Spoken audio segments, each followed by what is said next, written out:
Dead Cells dev Evil Empire is reportedly making a Prince of Persia roguelike game. Which is very interesting when I read this today. So Evil Empire is a spin-off studio of Motion Twin, the original developers of Dead Cells, and is reportedly working on a new Prince of Persia game for Ubisoft. The project has been in development for around 4 years and is expected to release in early access later this year. The new Prince of Persia game is said to have a roguelike gameplay style, adding a fresh take to the beloved franchise. The art style of the game is said to be inspired by Franco-Belgian comics, promising a visually captivating experience. While there hasn't been any official confirmation from Ubisoft or Evil Empire, the reports from Insider Gaming suggest that the project is indeed in the works. With Evil Empire no longer supporting Dead Cells, fans are eagerly anticipating what their next project will be, and a new Prince of Persia game would certainly be exciting. This is interesting, interesting on two fronts. It's interesting for Prince of Persia because we've had the over behind the back 3D action game. We've had the 2D 2.5D action game like we just saw with Lost Crown. Yep.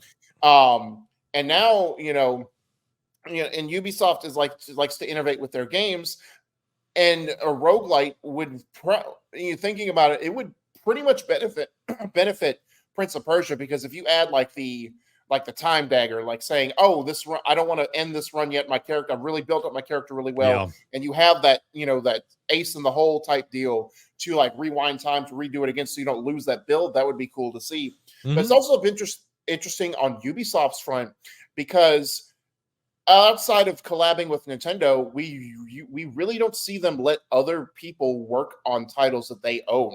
Like, they may do collabs and whatnot, but they don't just they're not doing it.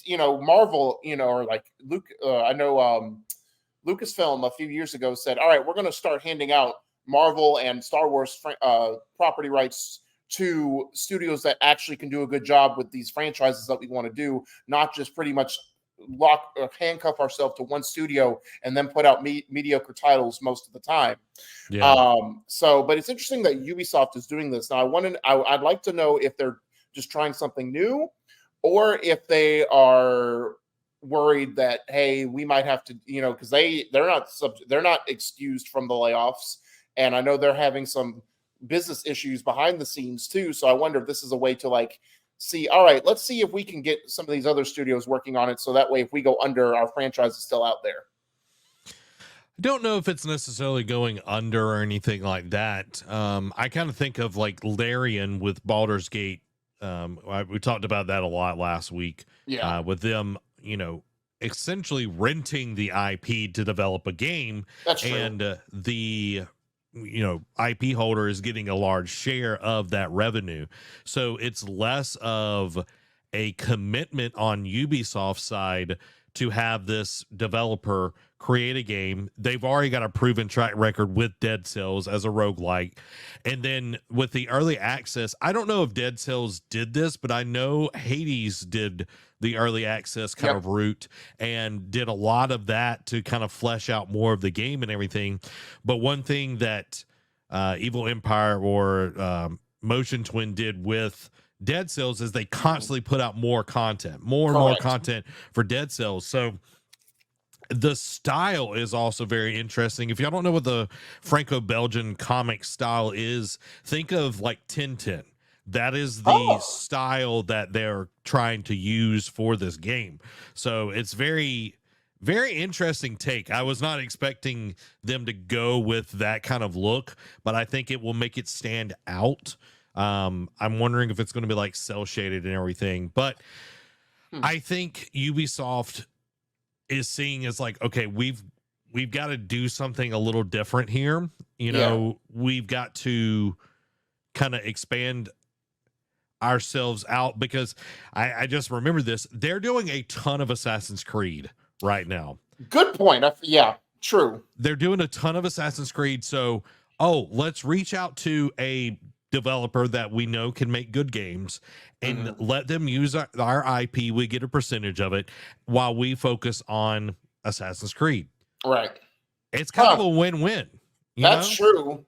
they get the time to devote to Assassin's Creed, and like you said, they still get a good chunk of change from whatever sales they make. And the fact that they've already had it been working on it for 4 years is crazy. So Yeah. Which means it's like it's ready. You know what I mean? yeah, Like it's it'll ready to probably go. be their summer fall game this year. Yeah. And having two Prince of Persia games in 1 year, do you think that is going to be an issue? I think so, but also if they put because Lost Crown came out to positive reception, Yep. and then if this game hits, then I think they're going to try and maybe. I want to again. This may be a twofold thing. It'll either reinvigorate them and like make fans forget how bad that Sands of Time remake was, or if Ubisoft says, "Oh, this is the Prince of Persia game that fans want," they might just nix the remake altogether. Yeah, and if the game does well, because there are fans of roguelites, Mhm. especially, I'm wondering if it's going to be like Hades, where it's that kind of top-down roguelike, Yeah, instead of like a Returnal roguelike. yeah. Um, so only time will tell on this, but I Mhm. think that this is a very interesting step for Ubisoft. I think it Yeah. is a good play. It really is. It's a more safe play than them just constantly going after Assassin's Creed, because we're about to get to that point where we're hitting syndicate levels where people Yes. are tired of Assassin's Creed. Um, Especially if they do that one that you just constantly do updates for every year. You know what I mean? Like yeah. Nexus, I think it's what it's called or whatever it is. Yeah, So it's going to be like their hub yeah. essentially. So it's going to be like their Fortnite, and Yeah. then you have to buy add-ons and everything. So Infinity, that's what it was. Assassin's Creed Infinity.